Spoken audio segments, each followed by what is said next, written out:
अस्सलाम वालेकुम मेरे सोने सोने चंद वर्गे व्यूवर्स, आपका किचन में खुशामदीद। मुझे लाइक करना, कमेंट करना और सब्सक्राइब करना मत भूलिएगा।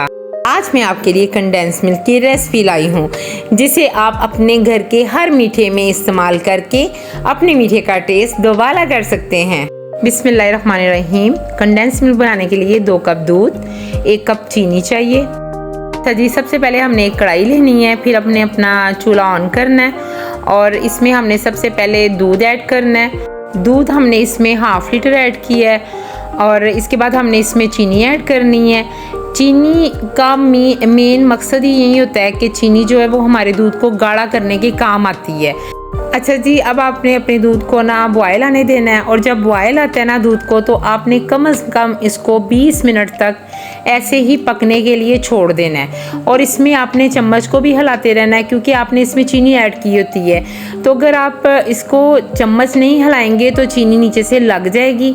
ये जो कंडेंस मिल्क है ये हमारे मीठों में काम आता है, और मीठे में जैसे कि खीर हो गया, फलूदा हो गया, आइसक्रीम, कुल्फ़ी, इन और केक, ख़ास तौर पे केक को ये बहुत ज़बरदस्त केक का टेस्ट होता है।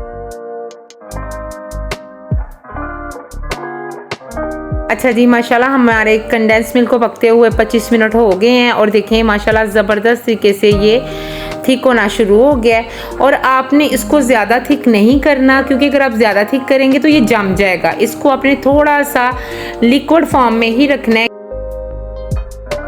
अच्छा जी, ये देखिए हमारे साइडों पे सारे बबल्स आना शुरू हो गए हैं और इससे ये पता चला था कि ये पक गया है। तो इसका कलर भी देखें, ये जब पहले दूध वाइट होता है, लेकिन जब ये कंडेंसिंग फुल रेडी हो जाता है तो इसका कलर भी क्रीम कलर हो जाता है इसका। और माशाल्लाह से हमारा कंडेंस मिल्क बिल्कुल तैयार है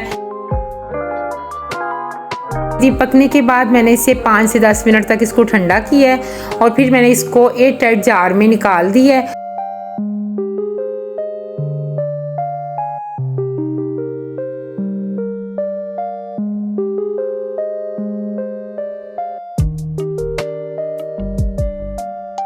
ये है मेरे कंडेंस मिल्क की फाइनल लुक।